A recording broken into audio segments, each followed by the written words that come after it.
currículum, del que por razones de tiempo me permitiré señalar solo algunos de sus múltiples logros. La doctora Cárdenas estudió la licenciatura en Filosofía en la Universidad de Guadalajara. Posteriormente realizó las maestrías en Filosofía y en Historia en Montpellier, Francia, y obtuvo el doctorado en Ciencias de la Educación en Ginebra, Suiza. Ha tenido actividades académicas en la Universidad de Guadalajara desde 1975, donde desde 1996 se desempeña como profesor investigador. Y ha sido docente en el ITESO desde 1997. Es miembro del Sistema Nacional de Investigadores. Las áreas de investigación en las que se especializa son Historia de la Educación y Filosofía de la Educación. Es autora de libros como Aventuras y desventuras de la educación superior en Guadalajara durante el siglo XIX, Manuel López Cotilla, Insurgencia y Educación en Jalisco, en el periodo 1800-1834, y la práctica educativa universitaria, crítica y alternativa. Ha sido colaboradora en más de 40 publicaciones en las que ha participado con capítulos en libros, de los que menciono solo algunos de los más recientes, como Progreso y mentalidades en conflicto, un nuevo acercamiento a la desaparición del Instituto de Ciencias del Estado de Jalisco. Estados del conocimiento, reflexiones archivológicas y epistemológicas. La enseñanza secundaria en Guadalajara durante el siglo XIX, institutos científicos y literarios en la publicación Cátedras y catedráticos en la historia de las universidades e instituciones de educación superior en México. Las políticas educativas, en una reflexión problematizadora, y 3 viajeros ilustrados en Guadalajara. Perdón. En temas selectos de la investigación educativa en Jalisco, entre muchos otros. También ha publicado numerosos artículos en prensa y ha colaborado con artículos en las revistas Xipetotec, Memoria, Conocimiento y Utopía, Estudios Jaliscienses, Cinéctica y Educar, entre otras. Bien, pues para dar paso a la intervención de la doctora Cárdenas, solo quiero recordarles que una vez concluida la conferencia, habrá una sesión de preguntas y respuestas, en la que podrán solicitar el micrófono a las asistentes que se encontrarán a los costados del auditorio pidiendo la palabra. Doctora Cárdenas, le damos la más cordial bienvenida al ITESO y le cedemos la palabra.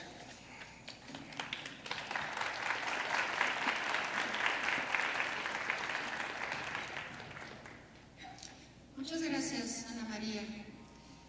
Quiero empezar agradeciendo al Departamento de Educación y Valores y muy especialmente a Tina por haberme invitado a participar en este simposio. Quiero decir que algunas veces, solo porque nos hemos comprometido, asumimos una reflexión que siempre está desfasada respecto a las tareas urgentes y cotidianas. Entonces, pues gracias por todas esas razones. ¿Sí me escuchan bien? Siempre es un lío acomodar estas cosas. Bien, pues entonces quiero compartir con ustedes reflexiones sobre la innovación y el cambio en educación. He dividido la reflexión en 3 acercamientos, los voy a ir señalando. En la difícil coyuntura en que se encuentra México, todo parece depender de nuestra capacidad de innovar. Pareciera que todos los problemas se pueden solucionar innovando, poniendo nuestra voluntad en ello.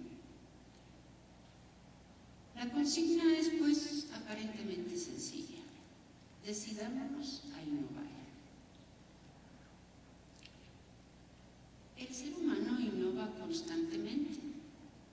No hay tradición sin innovación, ni innovación a partir de la nada. Prácticamente nada puede ser conservado o transmitido sin cambios. Y la razón de ello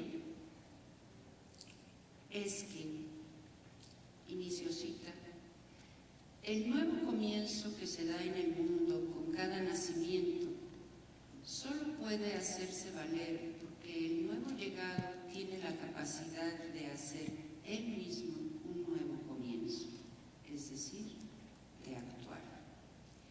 Y puesto que el actuar es además la actividad política por excelencia, bien podría ser que la natalidad, el hecho de nacer, represente un hecho tan decisivo para el pensamiento político como desde siempre lo era la mortalidad, que impulsó el pensamiento metafísico y filosófico. El hecho de que el ser humano tiene la capacidad de actuar en el sentido de un nuevo comenzar solo puede significar que en este único caso incluso lo inverosímil aún tiene cierta verosimilitud y que aquello que de hecho no tiene expectativas puede, sin embargo, ser esperado. Y esta capacidad para lo absolutamente impredecible se basa, a su vez, exclusivamente en la unicidad debido a la cual cada uno está separado de cualquier otro que existió, existe o existirá. Pero donde esta unicidad no consiste tanto en determinadas cualidades, sino más bien en el hecho de la natalidad en la que se funda toda convivencia humana y en virtud de la cual todo ser humano apareció una vez como alguien único y nuevo en el mundo.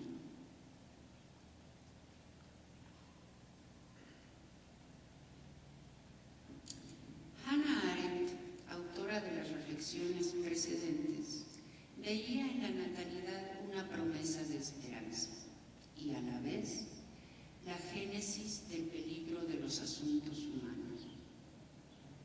Cito una vez más: la fragilidad de las instituciones y las leyes con las que siempre intentamos estabilizar medianamente el ámbito de los asuntos humanos no tiene nada que ver con la flaqueza o lo pecaminoso de la naturaleza humana.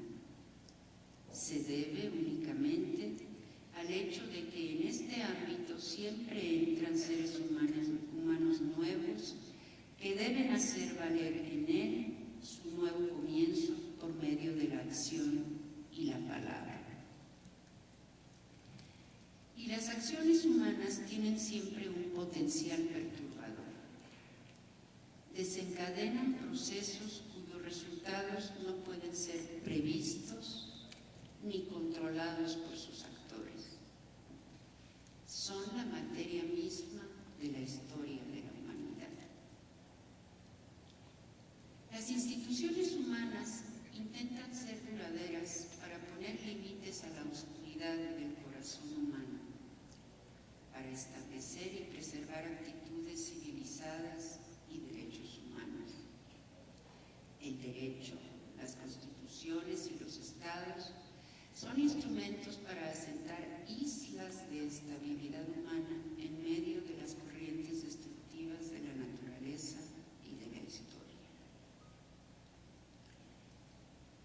Las leyes tienen como función proteger los derechos y actuar como muros de contención que protegen la estabilidad del mundo humano contra los estragos de las fuerzas naturales y pseudonaturales. Así, los seres humanos somos libres y el uso de esa libertad de acción encierra un potencial perturbador que explica por qué nuestro mundo y nuestras vidas son fundamentalmente problemáticos, irreductiblemente complejos. Explica también las catástrofes sociales que son parte indisociable de la historia. Cada ser humano que nace, que llega al mundo, tiene la posibilidad de actuar, de tomar iniciativas y poner en marcha algo nuevo en el mundo. Es por esta razón que el mundo humano es impredecible. Arendt afirma que hay tres actividades humanas básicas: trabajar, producir y actuar. Empiezo cita. La actividad del trabajo corresponde al proceso biológico del cuerpo humano. La condición básica bajo la cual se encuentra la actividad del trabajar es la vida misma, es sobrevivir. En el producir se manifiesta lo antinatural del ser humano. El producir genera un modo artificial de cosas. En el producir, en el mundo artificial de cosas que constituye la casa humana. Queda claro que la fabricación de instrumentos fue pieza clave de la humanización del hombre, que la capacidad del homínido de prolongar su cuerpo mediante herramientas y utensilios implicó paralelamente el crecimiento de su cerebro y un mayor control sobre la naturaleza, es decir, mayores posibilidades de sobrevivencia. Haciendo un brinco casi mortal, paso al siglo XVIII, que fue un enclave fundamental en esta actividad humana de producir. La unión de las ciencias y las artes, antes separadas tajantemente, dio inicio a la industrialización y se prolonga hasta nuestros días en una racionalidad tecnológica que a muchos les parece la única racionalidad posible. La novedad es un elemento constitutivo del circuito tecnológico de esta racionalidad que sigue confiando en que el destino de la humanidad es el progreso y el desarrollo. Y este progreso, concebido como infinito, implica cambios constantes, la omnipresencia del cambio y, por lo tanto, inicio cita, un ritmo desasosegante y convulso. Las nuevas formas, las nuevas representaciones del mundo para mantener despierta la idea de novedad, el signo de la innovación en cuanto tal, tienen que ser necesariamente formas precarias, sustituibles y de limitada duración. Cualquier empeño por consolidarlas y perpetuarlas será contrario al espíritu que anima sus conquistas y sus logros. Es opuesto a su realidad íntima y a las fuerzas que impulsaron su nacimiento. No es suficiente con que el cambio se produzca. El cambio se ha convertido en la verdadera norma. El cambio en el que nos encontramos, por lo tanto, va siempre más allá de cualquier cambio. Como afirma Lipovetsky, el afán y la necesidad de lo nuevo suponen un retroceso hacia el comienzo, una disolución de lo real, una eliminación de la historia. En el mismo sentido, Mannheim ya había predicho: cuanto más ha progresado en una sociedad la industrialización, así como la división del trabajo y la organización que van estrechamente unidas a ella, tanto más hay esferas de la actividad humana que se hacen funcionalmente racionales